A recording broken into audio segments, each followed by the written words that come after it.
On this show, we cover some sensitive topics. Though the obituaries may be outlandish, the people are real. Names have been changed or omitted in order to respect both the deceased and the survived by. While death is no laughing matter, some petty last words can provide some pretty entertaining comic relief. Welcome to Obituary.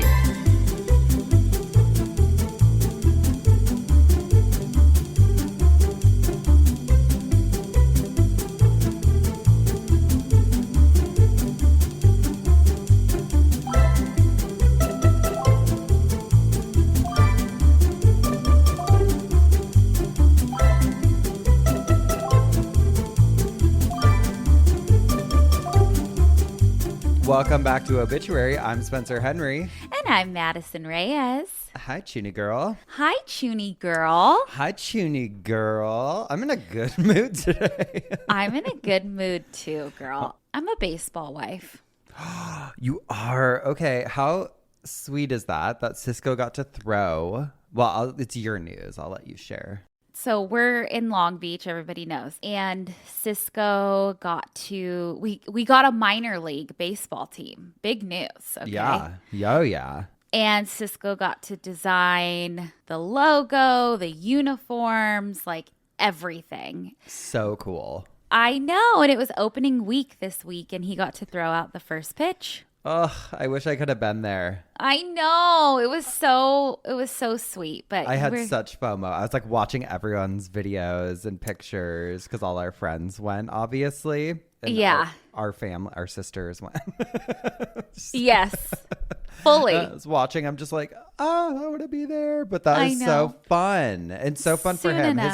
One of his favorite movies is The Sandlot. So I'm just like, oh, you're right. I don't know. I just feel like it's like so cool. I feel like he was like a little kid out there. He was. Yeah. He's cute. It's cute because last week he had a friend come over and they both had mitts and they were across the street like throwing pitches back and forth, like practicing. It was so sweet. When's it going to be our turn? Well, I know. Can someone have us do something somewhere? Well, he got to pick all of like the kids in our family and friends to each do something at the baseball game. So our neighbors' kids got to be the ball and bat boys the whole game. Oh my God, cool. So they were like in the dugout. And then our nieces and nephews, they got to go out on the field and like play a game. And then he got to pick the kid of the game. And it was our little nephew, Davey, who's like 4. Oh, so cute. You're like, honey, what do you need? What's my role? Well, we could have been the Batgirls. Imagine. Okay, we're gonna have that hookup come next time I'm home. You know what? Actually, what? Let us do the national anthem. Oh, say, can you see? Remember when Roseanne did the national anthem? And she was disrespectful. So bad, girl. I've actually been on like I think I just love 90s nostalgia. We talk about it all the time. And like childhood was Roseanne. Like watching that show. Same. You call me and Cisco, Dan, and Roseanne. Yeah. And so they put all the old seasons on Peacock, and like it's been my nighttime show like when I'm going to bed lately. Mm-hmm. And I know Roseanne, but like, okay, I know it's too bad, but it's just like an old 90s sitcom. Oh my God, so good. And she was also in that movie where she plays like the obsessed Elvis fan. I don't know if I've seen that. Oh, it's good. Best of all is there is a Lifetime movie that came out. It's like a made-for-television movie about Roseanne and her relationship with Tom Arnold. And it is so crazy and just cheesy 90s made-for-television. You know what? Speaking of movies, we went and saw 2 movies this weekend. We saw Backrooms, which I hated. And I love a liminal space. Like, I think it's just, so creepy, so cool. I did not like the movie. Okay. And then we saw Obsession. And you liked that? I liked it. And then there's another movie coming out my neighbor was showing me called The Ice Cream Man. And it's by Eli Roth. And it's where all these kids eat ice cream from this ice cream man, and then they turn into killers. It's like weapons, but like gorier. Interesting. I know. We got to go watch it. I like that. I have a recommendation, which is Widow's Bay. Is that good? It's good. I really like it. It's about like a seaside town. Love. Well, they're on like an island. Mm-hmm. And it has like a bunch of haunted lore history. And each episode kind of touches on a different like sea legend. It's cool. It's good. But then there's like, I don't know, there's like different running themes and stuff throughout it that are also good. Like I like all the characters. It's a good show though. It's a good watch. I like it. Okay. And then also we went and saw the Book of Mormon the other night. Oh my God, I forgot to ask you about that. Did you love it? It was fun. Yeah, it was funny. Yeah. I was cracking up. And then there were certain things that came up during it. And I'm like, wait a second. Because they were like mentioning time periods and stuff in it. And I'm like, afterwards we left and I was Googling. I'm like, Mormonism is brand new. How like, new? In the scheme of things. Let me give an exact date. Let me see. Okay, so Mormonism was founded on April 6th of 1830, which like is not brand new, but like in retrospect, it's pretty fucking new. Because I was just thinking about like, I think because we've talked about so many stories from like the 18th, 19th century on here, I have so many key dates to refer to for certain events in time. And like we talk about the Victorian era and so much. And so to think that this is when the religion was founded, I'm like, oh, she's new. She's new, but in less than 200 years alive, she's done a lot. Oh, ding dong. She's done it all. And yes. But there's so much wild stuff to say about it. And I don't remember what the name of it is, but the champ and I watched this documentary probably a year or two ago. And it was talking about just the history of religion, which was really interesting. And it's something that always fascinates me, I think, because I didn't grow up with any sort of organized religion. So I didn't have that influence. And there are so many religions that predate even Christianity, which we know has existed for such a long time, but that tell like very Wicca? Similar stories. There's ones where it's literally like about somebody being persecuted and then coming back and saving. Like all of that existed in religions predating Christianity. So and I'm not, I feel like you should do a coffin spinner on this. Give us an education. It'd be interesting. One of my favorite classes that I ever took was I went to community college for a little bit, didn't finish, but I took a humanities class called The 7 Layers of Hell. And I actually found one of my papers that I had written for that class not that long ago in like an old email. I was reading it and it was so academic. And girl, that was pre-chat GBT. I was like, I'm fucking bringing in philosophers into the conversation. And I'm just like, okay, girl. Oh my God. What else? Oh my gosh. I wanted to actually say, so I posted a super cute thing that I found at my parents' house the other day. I cried when you sent me that. You texted it to me before you posted it. And I was like, oh my God.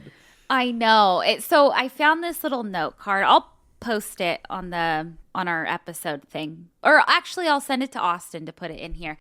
But it's a little note card that says podcast, says obituary, says our name, says Thursdays at noon. And it's my mom's handwriting. And it's so special to me because my mom had written it back in like late 2020 or early 2021, whenever I was telling her about the podcast we were starting. Shortly after that, she was diagnosed with dementia, which I don't talk about on here. One, because it's hard to get a dementia diagnosis and like get the actual type. And two, it's just been the last like 4 or 5 years have been a whirlwind with it. And it just changes so much. And it's just a whole thing. But she can't write anymore. So it is like the last piece of handwriting that I have from her, which is so sweet. But I wanted to bring that up because so many people that saw it have sent the nicest, kindest things, have told me their stories of loved ones with dementia. And I eventually,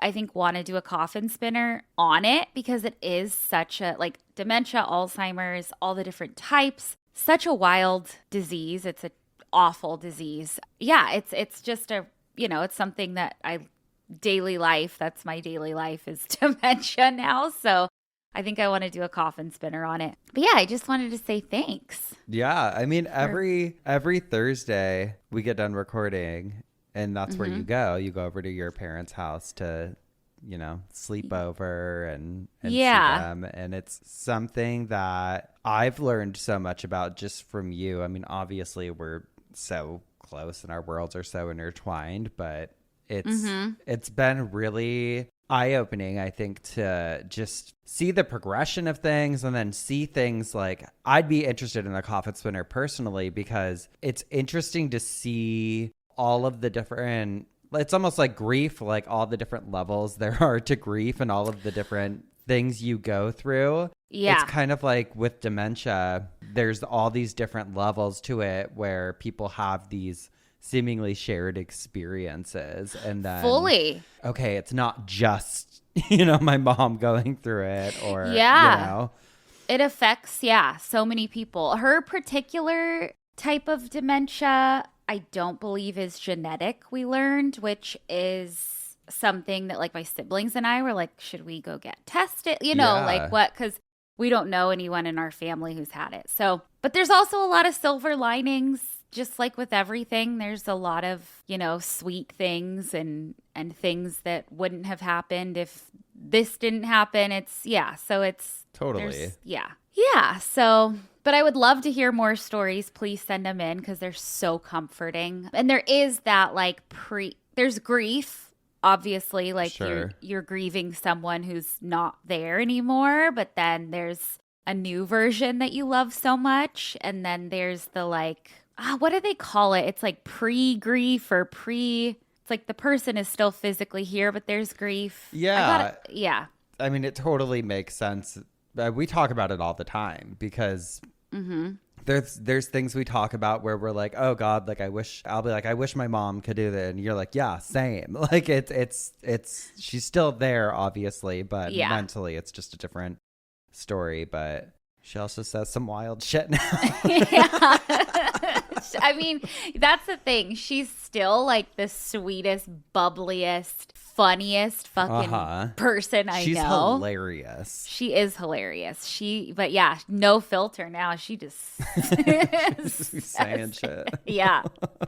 Oh yeah. So God. Yeah, we live in that world of, like, what she thinks is happening. You know? Well, and I think anyone who listens, first of all, I'm proud of you for, sharing your story. Thank you. I know I think I'm so defensive of her and of my siblings. Of course, yeah. And but it's obviously not anything to be ashamed of. It's something that you don't have control over. Yeah, but it's always weird to put things out into the world when there's a lot of people that are listening. But I also think it's great because I think there's a lot of people listening who are also going through this. And, hats off to anyone dealing with that because it is a lot. Mm-hmm. It's a lot. Yeah. Yeah.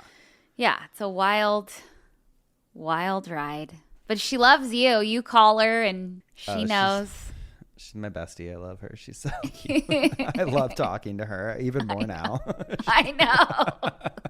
She'll just say something and I'm like, yeah, absolutely. I'm like, oh, the sky turned purple. Sure. Yeah. Yes, it did. I see that too, actually. I was going to say that before you got there. Yep. Mm-hmm. And you just left the movie studios and you're a big actor. Love it. Yeah. Yeah, we be telling stories too.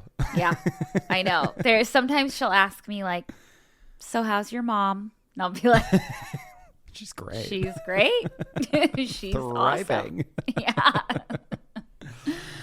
Yeah. God. Well, I'll get into it more. Yeah. One day. And just to bring awareness, like, there's so many things. And so many things I think that looking back might have been signs.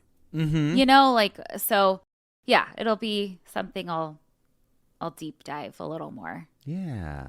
Well, not to be an asshole, but we do have to get into business here. And Yes. I have some wild ones for us. Okay. This first one says, am I the asshole for stopping paying for my father's medical treatment after discovering his 30-year lie about my mother? Oh, no. What is it? It says, my parents divorced when I was 10, and I stayed with my father. For over 30 years, he reminded me that my mother abandoned us for a new life and refused to pay child support. We struggled badly, and whenever I asked why we could not afford basic things, he blamed her. I grew up with a deep resentment toward her. When I turned 18, my mother tried to reconnect, but I blocked her, believing she was just selfish. A few years ago, my father developed severe health complications. I took over the costs for his surgeries and expensive medications. It was a massive financial burden, but I felt it was my duty. 6 months ago, my mother passed away, and I did not even attend her funeral, which I regret every single day now. Shortly after, my aunt handed me a box filled with my mother's old bank statements and legal files. When I looked inside, my reality shattered. Almost everything my father told me was a lie. The box contained official receipts proving my mother paid child support consistently every single month for 15 years. I also discovered my father cheated on her long before the divorce. When she tried to leave with me, he told her that if she fought for custody, something irreversible might happen. She took this warning very seriously and backed down because fearing for what could happen. I checked these facts with relatives and they confirmed this. When I confronted my father, he did not even deny it. He calmly admitted everything and confessed he had a severe gambling addiction, meaning all of the money my mother sent for me was actually blown in casinos. When I asked how he could do this, he said he was afraid of losing me, adding he would do it again. I immediately informed him that I am stopping all financial aid for his medical care. He still receives government health care, but he has to cover the comfortable extras himself. Half of my relatives are furious, calling me cruel for abandoning a sick old man over past mistakes, but he brainwashed me and stole my relationship with my mother. Am I the asshole? I don't think you're the asshole. I mean, it's hard, right? Like this person that raised you, you have this view of them for so long, but he did brainwash you and took that away from you. Actions have consequences, you know? That's like you totally. Like he chose to do that. That's how he chose to live life and chose to raise you, painting her out to be this selfish villain. And so you know, she tries to reconnect with you later in life and blah, blah, blah. And you lost out on all of these opportunities to have that time with your mom. I think your dad is the one who needs to lose now. Yeah. I mean, I think as soon as you cut off the medical help or, the financial help for the medical bills, you end the brainwashing there. Yep. I mean, I can't imagine being in Vegas those 2 days. I understand gambling addiction. I understand how people can fall into it. Yeah. But you gotta, when you have a kid, like, oh God. Yeah, no, you're not the asshole. You're not killing him either. Like, you're just, you're saying, he's getting I'm not going to help healthcare. you. Yeah. Yeah, and make your life cushier. I'd say you could have made my life cushier when I couldn't get those Crayola pencils. So you're on your own. Fully. All right, this next one says, am I the asshole for not going to my brother's funeral after our last conversation? Okay. I am 30 and my brother was 34. Over the last few years, our relationship had been getting worse. We constantly argued over small things, and he was always making snide remarks about me. Eventually, he started doing it in front of my girlfriend. If the conversation was about work, he would say that at least one of us has a real career. If we talked about money, he would say, I was lucky to find a girl who tolerates my financial issues. It was always framed as a joke, and if I got upset, he told me I had no sense of humor. I tried to avoid conflicts for the sake of our parents, so I just started skipping family events. 2 years ago, I went through a very rough patch. I lost my job, I was living paycheck to paycheck, and struggled with debt. After a family dinner, my brother started picking on me. First, it was the usual stuff, but then he said in front of everyone that our parents wasted their time raising me because only one of us turned out to be a normal person. Our mother told him to stop, but he just smiled. He then added that if he were our parents, he would be ashamed to have a son like me. I just got up and walked out. A few days later, he texted me something completely casual, like nothing happened. There were no apologies. I replied that I did not want to speak to him ever again, and we haven't spoken since. A few months ago, he died in a car accident. When my parents told me, I was in total shock. Despite everything, he was still my brother. However, on the day of the funeral, I did not come. I could not bring myself to stand there and pretend that everything was fine between us. My last memory of him is him humiliating me in front of my family and my girlfriend during the worst time of my life. Now my parents think I'm a horrible person. They say the funeral was not for him, but for the people who are left behind. I'm not sure anymore. I don't think you're an asshole. I feel very sorry. The last conversation you had was not a good one and he passed away. That's like one of my biggest fears is like having a fight with someone. Yeah. And that's like the last, thing. But I also, as like you and I fucking joke all the time, right? We will rip each other a new one. But we have never, ever, I've never felt bullied. You've never felt bullied. You know how to joke with people. This is bullying. And I hate when people say like, oh, it's a joke. Why can't you take a joke? Because it wasn't fucking funny. You didn't have good timing. You didn't land the joke. You didn't land the joke. You're not funny. This is passive aggressive. And just because someone dies horrifically doesn't discount all the other shit. So...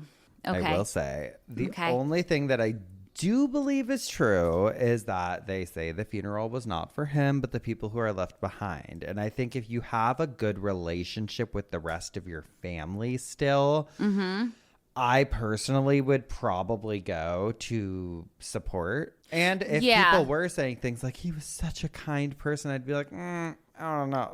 Maybe I'm going to go there and talk my shit. But also, I think what struck me, and a part of another reason I feel that way maybe, is because in it he says when his, brother died, he was in total shock. And despite everything, he was still my brother. And so I think that sentiment I kind of take and I'm like, I don't think he's an asshole. I won't say that. Right. But I do think in a situation like that, I do believe funerals are for the living. And I think sometimes you do have to go to things and support people. Yeah. I don't know. I get having horrible people who, I think because I can think of so many examples right now, right? You and I roast each other all day long, but I can think of people who like they're not usually roasters. They don't really have a dry sense of humor. So like sometimes they'll say things and it's just like, okay, you're not joking. You're just talking shit to me right now. Right. You know what I mean? Right. And so I agree with you that it doesn't sound like it was like humor that was well received, because if you're that's another thing. If you're going to roast someone, you're not trying to do it to be like, and look how good I am. You know what I mean? So. No, we're in the mud together. We're pigs and shit together. Okay? I'm not trying to be, ooh, look at him. Yeah, no, yeah. girl. So, no. Okay. So not an asshole, but it does suck that you didn't feel comfortable enough to go and support the family. Here's the thing. I'll say one more thing. From a PR standpoint, I would have gone.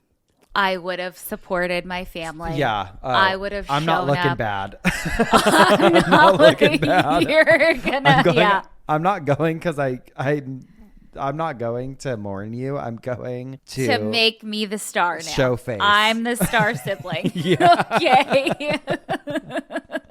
I'd be going around there too, like, yeah. Oh God, it's so terrible. Terrible driver. He never used a splinker. I was always so scared. I knew this was going to happen. I said it all the time. I'm a great driver. Never would have happened to me. Who wants a ride home? I'll show you. Damn, we're going to hell. Well, what do you think? Where else would we go? Yeah, please. Okay, wait. I saw this and I thought it was so obituary. You know, Karl Lagerfeld died. His cat. Oh no! But I remember him saying something about death, like if you die, don't be wearing sweatpants or something. Oh, probably. It's Okay, probably sorry. something you said. He had this cat, Chopette, who was like she was like iconic. Uh-huh. I don't know if you remember on Real Housewives of Beverly Hills, Dorit and PK went to a Halloween party and he was Karl Lagerfeld and she was Chopette. Oh my God, no. Okay, it's a cute costume. Uh-huh. But People magazine just put out yesterday, it says Karl Lagerfeld reportedly left his cat millions. Her caretaker says the pet has received absolutely nothing. And I won't read the whole article. This is what People says we need to know. Oh. It says Karl Lagerfeld's former housekeeper who cares for his cat Chopette claims neither she nor the pet has received any inheritance from the late designer. I want to be completely transparent. Today we have received absolutely nothing. Caretaker Francois Cocotte. I'm probably butchering that. When you get back from Paris, you tell me. Oh, okay. Yeah, oui. Adding that she has lawyers working to ensure that Carl's wishes are properly respected. Okay, now get this. It says, French law prevents animals from directly inheriting money. Though Lagerfeld, who died in 2019, reportedly gave Chopette's caretaker an apartment before his death. And then I guess was like, the cat's inheriting millions. But French law says no. Well, he Which I gave you think he bought you an apartment, girl. Raise the cat. How much is a cat food? Last night I got home. Uh-huh. And I was talking to my neighbor and I'm like, do you hear that? And she's like, no. And I'm like, I hear a cat meowing. Sure enough, we walked down the street. There was a cat meowing, ran home with us, I think was starving. So now I have a cat who lives in the backyard and I feed it because it was starved. But Spencer, it was meow. And I'd walk away and it ran. That's how cats find people, though. I know. You don't get a cat gets you. That's what happens. Fully. Always. We were walking the dogs the other day, middle of the day, afternoon, late morning. A coyote ran past us. Oh, those little stinkers. That scared me. Yeah. Especially with hot dog. I had to pick hot dog up and walk home with her because I'm like, she's... Coyotes are so cute and I feel for them because I'm like, they're displaced. We've done this. Yeah, like they don't, fully. but they are sneaky little creatures. Like You're not taking my dog. Well, yeah. But have you seen those videos of them like luring dogs? I watched a documentary when I was little. It was a cartoon. It's called Wile E. Coyote. Oh, yeah. And he was Wile E. always up to Coyote. something. Always. I don't know if that was a documentary. I think that was a show. He was, no, true story, throwing TNT dynamite at people. Yeah. Painting big. Coyotes are dangerous. They'll paint. What coyotes do in the wild is they'll paint on a big rock, make it look like a tunnel that you can drive through. Bam. Car accident. That's what that guy's brother. What happened to that? Killed my parents. No. He put an anvil. Yeah, dropped it on their heads. Yeah, and a piano. Killed them. That's what happened to the Am I the Asshole's brother. Yeah. That's what I would have been saying at the funeral. Me too. Tricked by a coyote. Mm-hmm. God, they're cute though. They are cute. They look like little puppy dogs. I know. But stay the fuck away from hot dogs. Oh, remember at my old house, I had like seen some and I'm like, Cisco, we have to invest in coyote rollers. There are these things. You were going to like build up the fence at your house because you're like, they can jump 16 feet. They can jump high as hell, girl. Okay, moving on. You're up first this week. Which means you should have a little side bitch. I do. And this feels old school obituary. Okay. Somebody had shared this on Reddit. It's real. There's a Canadian website it's for the city of Kelowna. It's their website. It's a city in Canada. And the website is called Castanet. And it's just like their local online news publication, and they have an obituary section, and there was one for a guy named James McCallum, and his entire obituary, it just said, "Later, fuckers." Oh my God, love. Short and sweet. Hell yeah. But I guess they took it down. I think like probably someone just submitted it and put it on or something. Mm-hmm. And then I think when they realized, they were like, oh shit, and took it down. But I love that obituary personally. I do too. It reminds me of who's the one who just died? Doug. Yeah. Doug died. Doug's died. In our book, I think. Yeah. Love that guy. Love him. All right. Well, we're going to take a quick break. And when we come back, we're going to hear what had you spinning in your coffin this week. Alrighty, it's gross. Ooh, perfect. We'll be right back. And we're back. What had you spinning in your coffin this week, girly? Okay, well, Geoffs, what had me spinning in my coffin this week is something that actually happened on your birthday about 150 years ago. How old was I? Probably 40. Yes. Yeah. Probably around there, yeah. 1876. I remember that life. Yep. It's so wild and so gross that I had to deep dive it. So today we are talking about something that happened close to you, Spence. It's called the Kentucky Meat Shower. Hot. I've seen that sounds like a porn name. It sounds like a thing like, hey honey, you ever been Kentucky meat showered? Honey, I have porn for you a little bit later. Oh my God, amazing. I do. I do. Okay. And also, I'm going to reference a phenomenon called animal rain, which freaks me the fuck out that I just learned about. Okay. I'm equally grossed out and just fascinated by this whole thing. I love that. I know. So grab your umbrellas, Geoffs. Okay, disclaimer. You know, I'm not like a great colorful storyteller. Like you definitely have the more. Oh, I think you're a great storyteller. I think your stories are very colorful. Thank you, darling. But you know, I'm like a facts. Like I want to hit you with the hard facts. Oh, that's why they call her Facticin.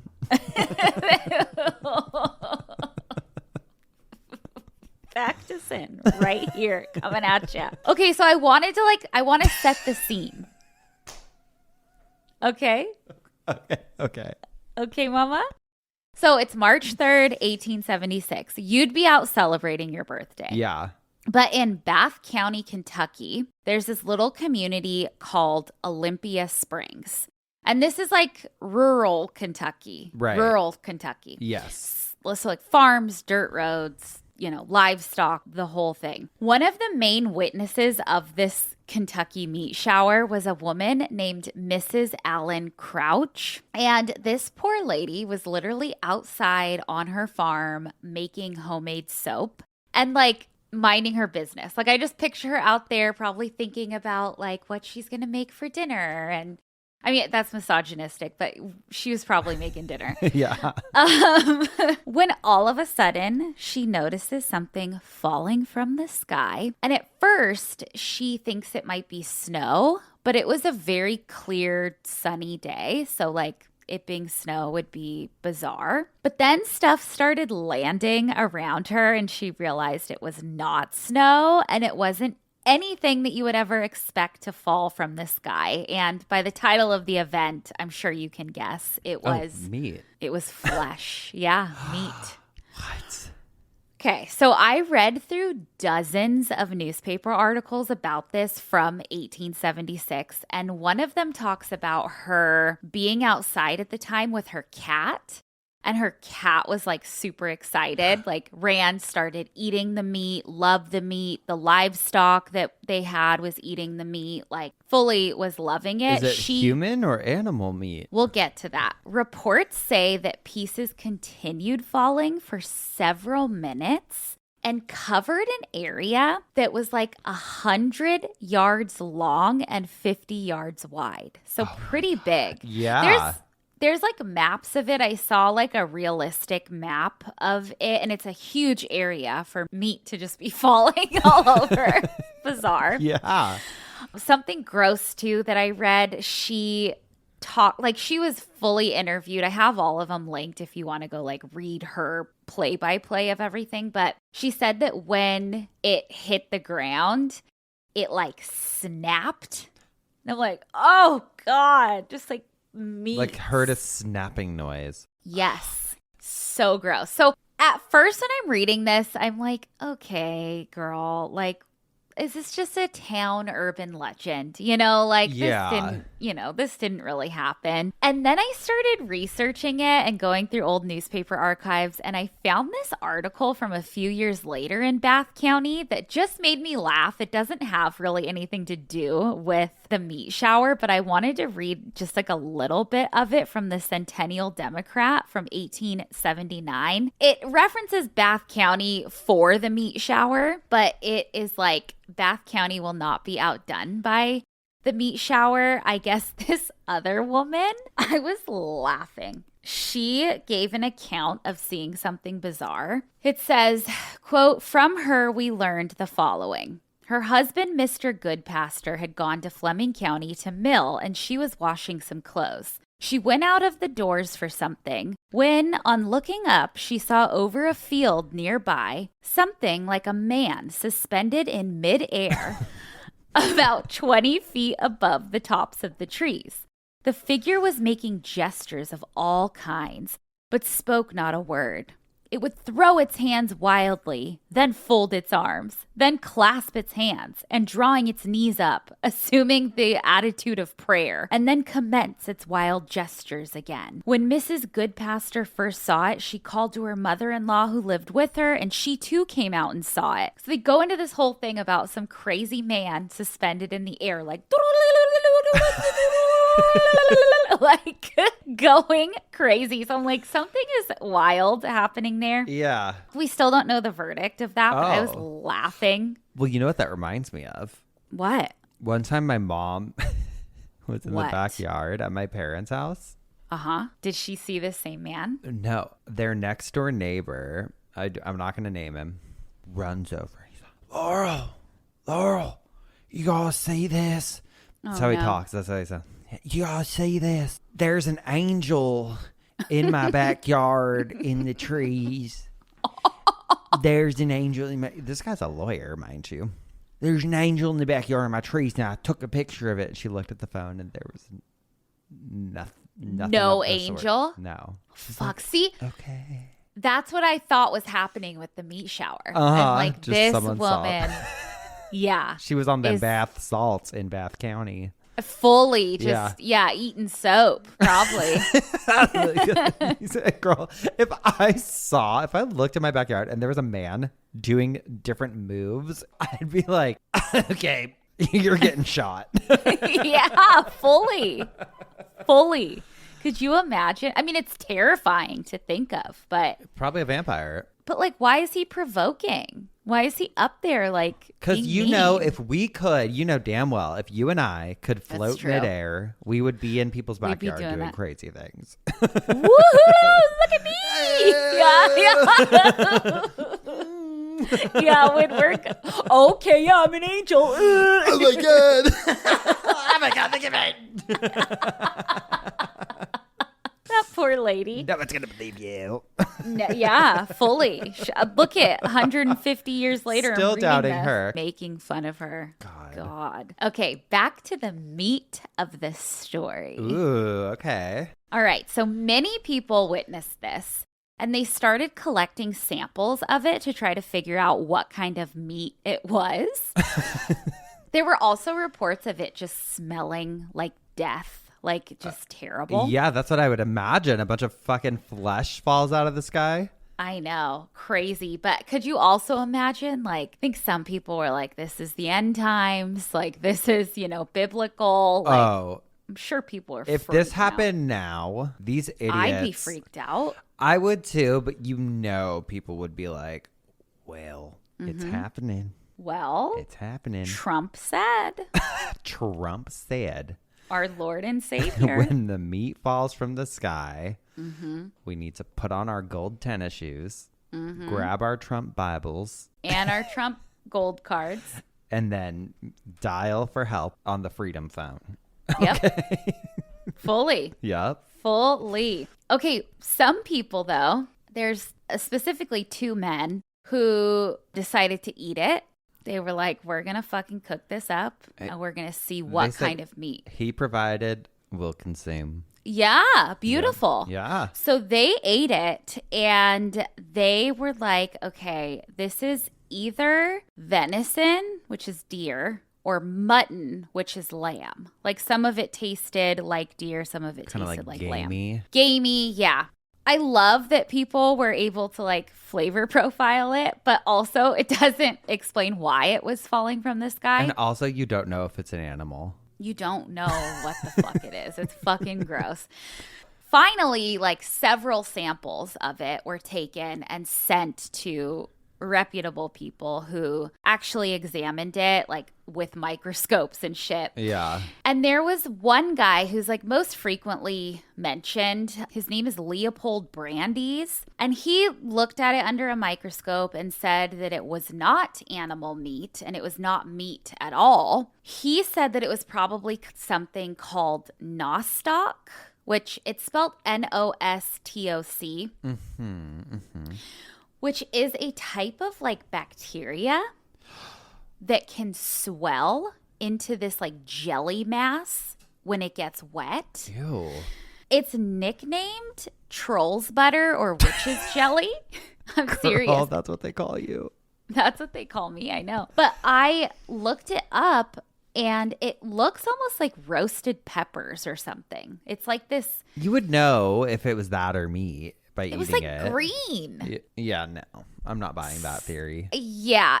And the reason why that theory doesn't work is that I guess this nostoc bacteria, like, I think it kind of floats around all around us. And then when it rains, it gets like jelly and then falls. Which is also. And it was a clear day. It's also hilarious that he's like, oh, yes, I know this is nostoc, which just sounds like no stock. Like no stock animals. Like he's like, yeah, I know what it is. Yep. Made it up. No livestock. Yeah. Yeah. Oh, that's a good little. Mm-hmm. Yep. We're on to you.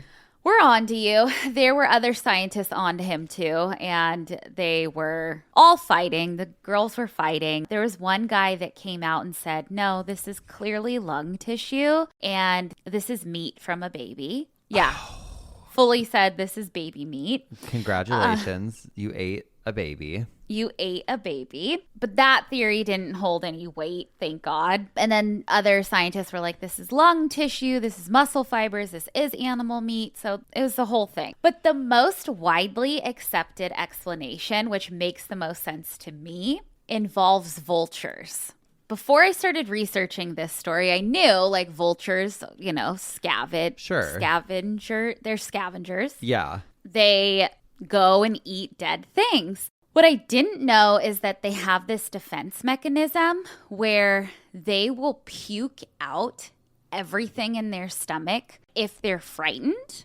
I guess the reason for that is to make themselves lighter. So like if they were, you know, freaked out by something and needed to get away and fly away, they need to empty their stomach so they're lighter, they can fly faster, the whole thing. That feels like an explanation to me. So like with this theory, a flock of vultures had recently been feeding on animals, which would make sense that it's either deer or venison or both. You know, they just scavenge everything. Something startled them while they were flying, and then they just all collectively puked, and then that puke just rained down on, you know, acres and acres of land. And it sounds gross, but it does, like, it makes sense because witnesses described varying sizes of meat. They described that it was different types of tissue also. So like, you know, lung tissue, muscle fibers, whatever, maybe a baby in there. I don't know. And then it also explains that some of the reports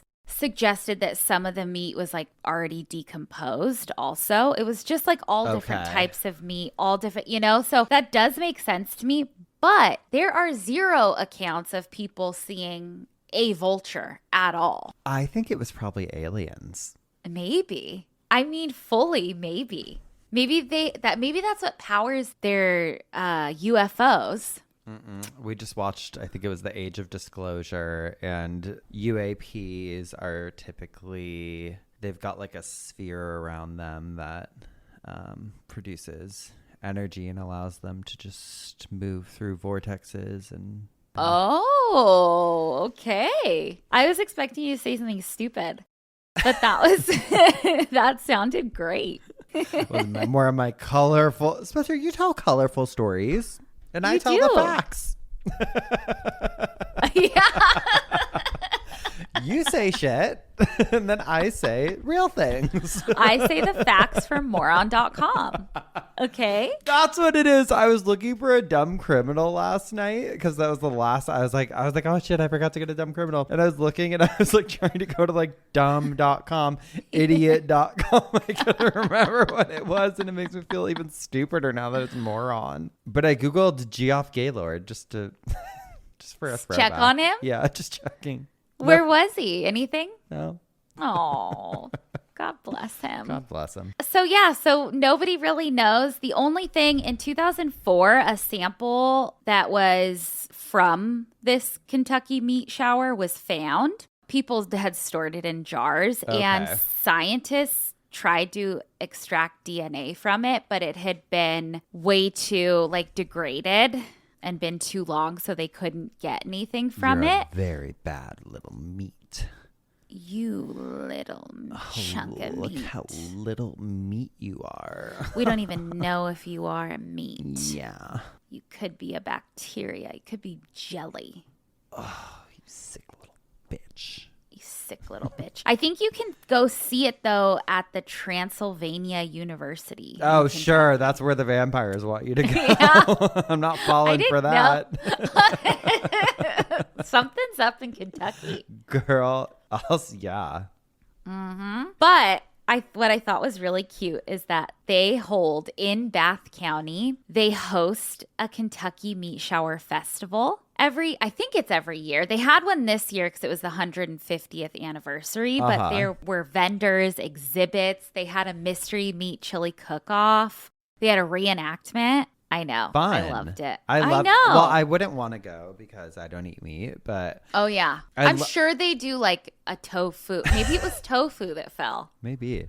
I love a Who kitschy town holiday. I do too. Unfortunately, Kentucky is not the only place where weird things fall from the sky, which brings me to animal rain, which I will get into in a completely different coffin spinner. But I just want to mention some things that have fallen from the sky that I'll deep dive later on. There has been worm rain. There has been spider rain. There has been fish rain. There has been frog rain. There has been dead bird rain. And there has also been blood rain. Which we will have to revisit later. Yeah, Blood Rain sounds cool. It sounds like a hardcore band, but they'd spell it like REIGN. Yes. I wear Blood Rain. Yeah. Oh yeah, we're Blood Rain, baby. Austin, you're a metal guy. You're in Blood Rain. Blood Rain. It's raining meat. Blood Rain. Blood Rain, baby. Well, thank you for that fantastic history lesson and always finding the best facts for us every single week, Madison. We're going to go on a quick break, and when we come back, I'll tell you what had me spinning in my coffin this week. Okay. We'll be right back. And we're back. Spencer, what had you spinning in your coffin this week? Well, girl, I was freezing in my coffin this week. It was so cold. I have no clue what you're going to do. Not even an inkling. Ooh, well, I'm excited because this week we have a wild story that teaches us, well, I guess another lesson after hearing yours, in how powerful Mother Nature can be. Oh. But mine is in terms of preserving a corpse, or in this case, corpses. Ooh, love. Love when she does that. Love when she does that. So part of the fear around global warming, I feel like, and one of the biggest causes for concerns, in my opinion, is all of the different diseases that could be resurrected. Yeah. And we've talked about some pretty interesting cases, like the infamous body that was found in the Ötztal Alps. Madison, I believe you introduced us to Ötzi the Iceman. And he was what was that? Yeah. There have been some incredible specimens uncovered. Like there was a baby mammoth who was found. Cute. And her name was Lyuba, and she was found in Russia by a reindeer herder or something in 2007. Cool. And she was just a little baby, but she was 42,000 years old, which I thought was crazy. From when she died, she was that old? No, she was a baby, but they found her. Duh. No, I don't think anything's lived that long. They've also found a wolf pup who was preserved for 57,000 years, discovered in Yukon. And then one of my favorites, this is not my coffin center. Well, it's part of my coffin center. But one of my favorites is, it's been referred to as like the marine reptile graveyard. And this is so crazy to me. I don't know, it just blew my mind. This discovery, I believe, occurred around 2014 near a glacier in Chile. They find what they referred to as a graveyard. And in that final resting place, they find 46 fossilized marine reptiles called ichthyosaurs. Wow. And those date back 146 million years is when they presume these were active. So they had been preserved for 146 million years. That's crazy. Is I that can't even insane? wrap my head. Like, where were we?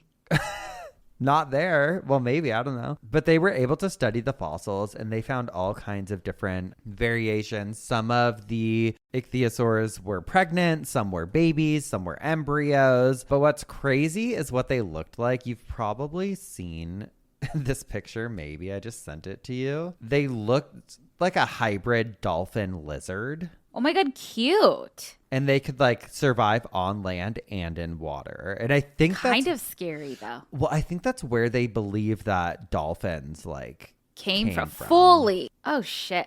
Dolphins are, I think they are so cute and beautiful. But aren't they like vicious? Well, I love hearing stories of like this person was out at sea and there was a shark circling them. And then all of a sudden the shark went away because all the dolphins surround it. They're like, beautiful.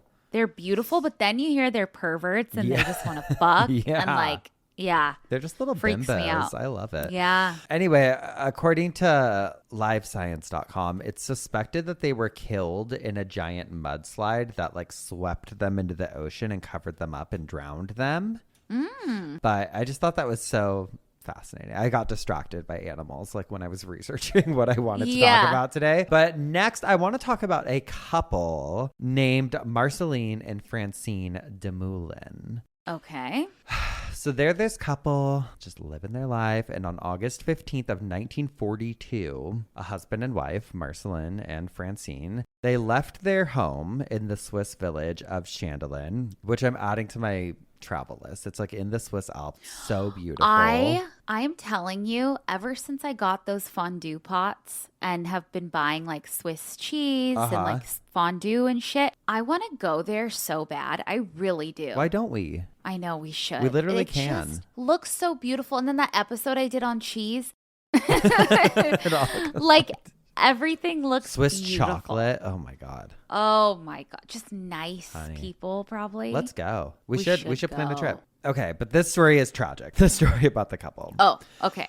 Francine and Marceline, that day, August 15th, 1942, they headed into the mountains near their little Swiss farmhouse to go milk their cows, which I guess typically Marceline did by himself, but for some reason that day she had gone along with him. But for some unknown reason, they never came home. They had completely vanished, leaving behind all of their children. Cows? All of their children at the house. Oh. So search parties combed the area for any sign of the couple. Neighbors looked for clues. Authorities searched all over just this rugged alpine terrain that was near them, but they came up empty-handed. There was nothing. No sign of the couple, no sign of their bodies. It was truly like they had been like abducted, just fully disappeared. And by the time of their disappearance, the couple had 7 children in total, ranging in age from toddlers to teenagers, who suddenly found themselves orphaned without answers. Their parents just left to go milk the cows one day and then never came home. Several more searches took place, but all of them ended with the trail gone completely cold. Nobody ever heard from the couple again, and the children were forced to raise themselves with what they had. And they did. The children survived, but every day they wondered what happened to our parents? Like, they just went out and never came back. For decades, the mystery lingered, and a lot of people believed, I guess, that they had maybe fallen into this crevice beneath the snow and ice, and other people were wondering if something more sinister happened. Like, was there somebody out there who did something to them? But years turned into decades, the children grew into old age, and still nobody had any answers for what happened to their parents. What a terrible way to live for the kids. I like, know. just no answers. No answers. But then, in 2017, 75 years after the couple had vanished, a worker who was maintaining the land near the San Florin Glacier made a startling discovery. Two perfectly preserved corpses were emerging from this melting glacier. And the corpses were dressed in clothes from the 1940s. And again, this is 2017. So this is like, what the fuck is going on? Nearby, there were personal belongings, including watches, books, and other items that all had been completely frozen in time inside of this glacier. And DNA testing confirmed what many had long suspected. The bodies belonged to Marceline and Francine Dumoulin. Love. So, I mean, it's tragic, but that's such a cool discovery. Yes. So investigators do believe that theory that they had fallen into this crevice, like while they were crossing the glacier, probably to like get to the cows. I don't exactly know what the layout was, but essentially I think what happened is they were like walking over this glacier. There was a crack in it and they like slipped through and got stuck. Terrifying and tragic. I wonder if the death was instant or did they freeze to death? I don't know. Who knows? Scary. God. One of their daughters, who was still alive in 2017 when the discovery was made, was interviewed. And I found an article talking about this on CBS that said, quote, Audrey Dumoulin told the Le Matin newspaper of Lausanne, Switzerland, that she and her siblings, quote, spent our whole lives looking for them without stopping. We thought that we could give them the funeral they deserved one day. It was the first time my mother went with him on such an excursion, Audrey Dumoulin told Le Matin. She was always pregnant and couldn't climb the difficult conditions of a glacier. She added, for the funeral, I won't wear black. I think that white would be more appropriate. It represents hope, which I never lost, which is so sweet. Oh! But for 75 years, this husband and wife had disappeared underneath this glacier, perfectly preserved. And Holy shit. Like, and not that far from home. No. Which is also tragic. It's just like a mind fuck to think about because, like, I know we talk about so many crazy stories, but these are two people who just walked out of their door one day to do a normal chore, at least for the father, and never came home. And I feel like, I don't know if all of the children were still alive by 2017. I doubt it based on statistics, but I cannot imagine receiving that kind of closure after all those years. I know, but I also the guilt of like, could I have done more? They were so close. Like, you know, it's just fucked. But I think just knowing like, okay, this was an accident and yeah, you know, you don't have to worry, were they murdered? Were they, you know, what happened? Or did they just leave? Like, you never know, because there was probably a lot of thoughts. Right. But I think this story is so interesting because A, it highlights just the insane preservation abilities of nature, but B, more importantly, it makes me think of how many other missing persons are out there just encased in ice somewhere out in the world, because I'm sure they are not alone. I'm sure they're not alone. There's also, what was that? I don't know if it's true crime or if it is truly like a nature thing. No, there's like a story of a guy who got his car stuck in mud and then he was like never found again. I don't know. I gotta find it. It might be a true crimey thing. Maybe it's not, but basically fucking Mother Nature, just like, or like sinkholes. Yeah. Fuck. I know. There's several other cases of people that have been found in melting glaciers. And a lot of times it's people who went out like hiking and got lost. And you hear about that all the time, like the bodies on Mount Everest. Like you can see their belongings. Fully. It's crazy. But there was one more really short story that I found really interesting about a discovery that was made in 2005. I guess these two guys were climbing Mount Mandel in the Sierra Nevada when they stumbled upon a frozen head. That head was attached to a body. The body was excavated and they did a ton of different tests on him to try and identify him. They were able to get some context clues because of his clothing, which will make sense in a second. But it took until 2006. And then they learned from DNA testing it was a man named Leo Arvid Mastonen, a 22-year-old Air Force aviation cadet who was reported missing after a plane crash back in 1942. 1942 also. Yeah. Okay, wait, are there pictures of any of this? I'm thinking about like that couple. Oh yeah, and... we're putting them in the video. I actually have, this is a photograph of the Swiss couple and it's... Wait, this? That's a leg. Hold on. And is that a bottle of wine? Oh, yeah. Mama. Mama. They were just... That's a head. They were just partying. Were they upside down? Girl, I don't know. I mean, you're in a glacier for 75 years. That's true. I see a little leg. Honey, there's a leg back there. I think this is a three-legged monster. I think she got meat showered, girl. Girl, that's a meat shower if Okay, I've wait. ever seen one. Plane crash back in 1942, and the plane crash wasn't actually discovered until 5 years after the incident in 1947. Some students from UC Berkeley found the wreck site. So anyway, we got to look into some people that were missing in 1942 and start melting the glaciers. So, I mean, I guess that's like the thing. Melting glaciers, I guess the global warming of it all is providing closure in some... That's the silver lining, maybe. Global warming is a good thing. You heard it here. I'm Spencer Henry. And I'm Madison Reyes. And we support global warming.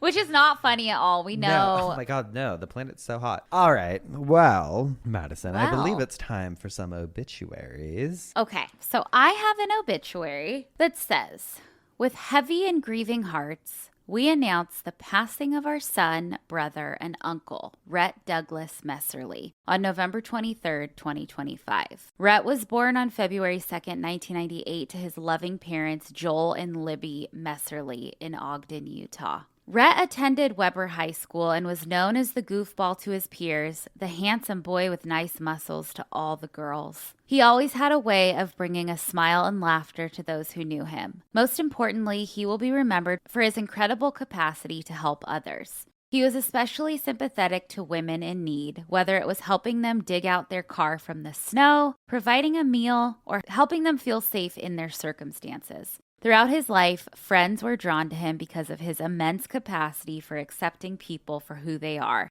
no matter how they came. As a child, Rhett was quite the schmoozer. You could bet that he had at least 65 girlfriends at all times. Oh my God. I know. He was very athletic. You would most often find him on a football or baseball field, playing with everything he had or performing insane trampoline tricks in the backyard. In addition to his athleticism, he was also quite competitive, even in card games that could end in all-out brawls with his siblings. Rhett also loved climbing trees and was occasionally rescued by the fire department for climbing too high. As an adult, he began going by his middle name, and most of his friends know him as Doug. He loved to kick it with his brother and his friends, mostly playing disc golf, fishing, camping, hiking, or anything to do with being outside. He was also a skilled chef who loved to share his passion of food and cooking with his friends and family, always creating new recipes and posting them online for others to try. Rhett, Doug, was a hard worker with any job he had and was always adored by those he worked with, both as a child and an adult. Rhett, Doug, loved to tinker. He often took things apart just to put them back together again, making broken things work again. And then it goes into who he'll be dearly missed by and who he's survived by.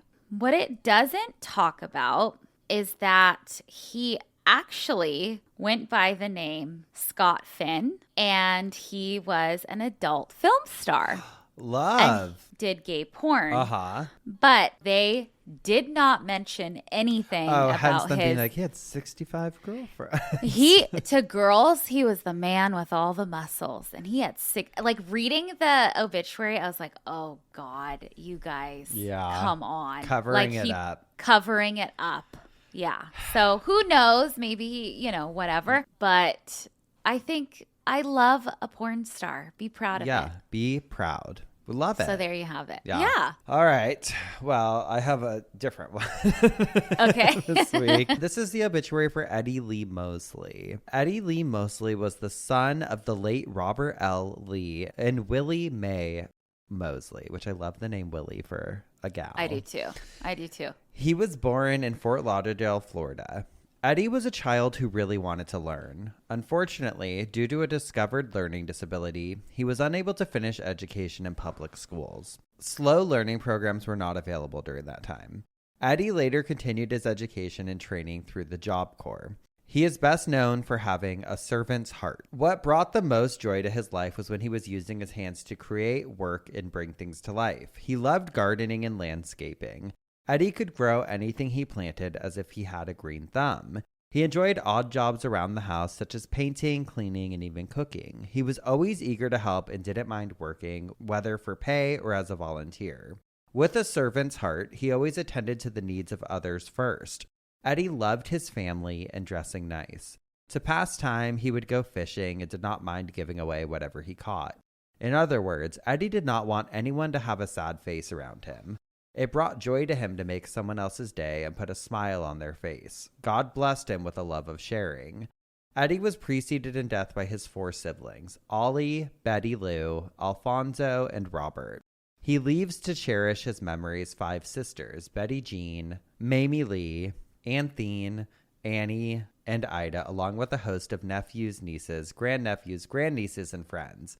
Eddie, you will forever be in our hearts and greatly missed. We can still hear you saying, God bless y'all, which you said on every phone call. We believe God blessed you. We love you always. Aw, sweet. Well. Okay, please have a twist. Eddie was a fucking monster. Oh. Girl, and may he fucking rot. Eddie was a serial killer and a rapist who murdered at least 8 women, in Fort Lauderdale, Florida. Though they suspect the real number is closer to 15 or even 18 women, depending on the source, and is alleged to have raped upwards of 100 women. Between 1971 and 1973 alone, in the area that he was living at the time, he's suspected of raping over 150 women. What's so crazy, I need to do a full cult leader on him, but he was identified by more than 40 women and was identified as a suspect in 2 rapes that resulted in murders as well. But they deemed him insane. And so they had sent him to the Florida State Hospital, and he was there for 5 years. Only 5 years. That's all he was sentenced to. And then he was declared no longer a danger to society after raping and murdering women, multiple women, and they don't know if he was responsible for all 150 of the rapes that happened in the area during that time, though he did fit the suspect profile. But during the time he was locked up for those 5 years, the rapes in the area stopped. Okay. So draw your own conclusion there.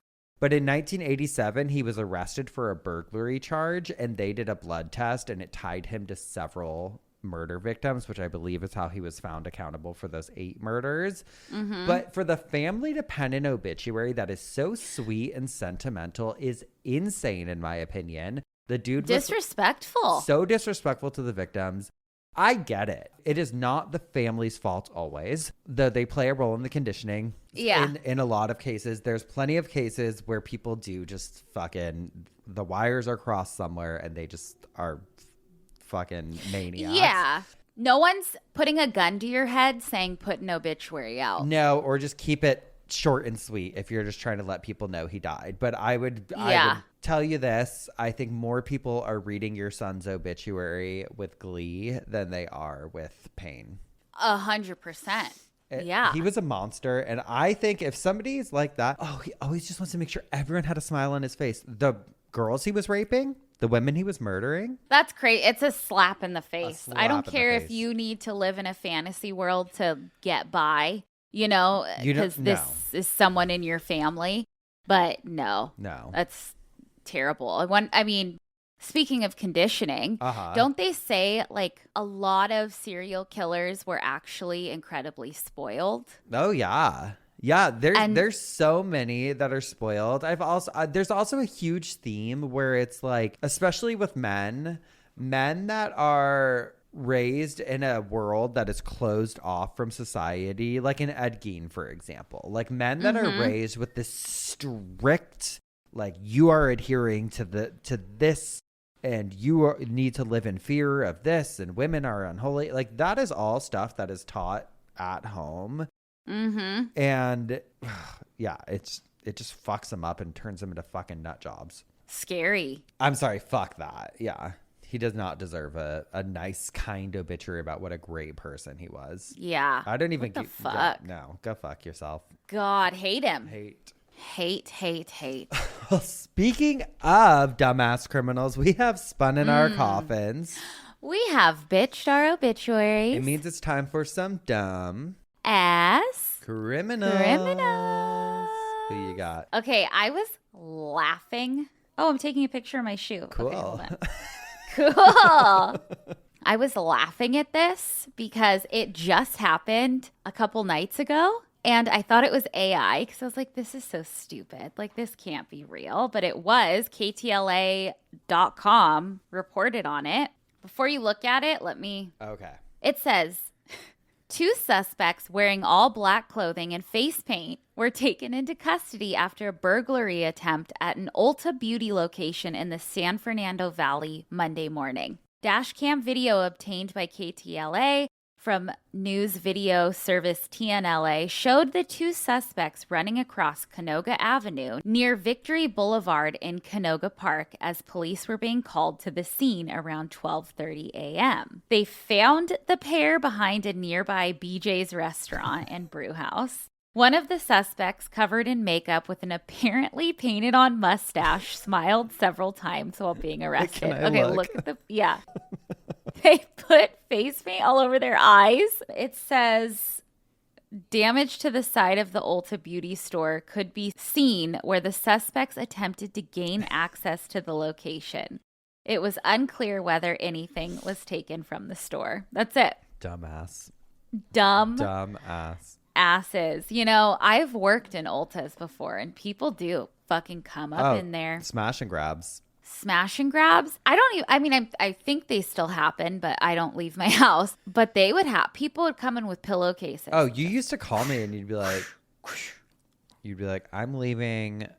Right. I'm leaving work right now. Oh my God. Yeah. These girls came in and fucking, they just had all these pillowcases and filled it. Crazy. I know. Nuts. And as is this woman, a Miami woman who, according to CBS News, is accused of running an illegal post-surgery recovery home. Oh, okay.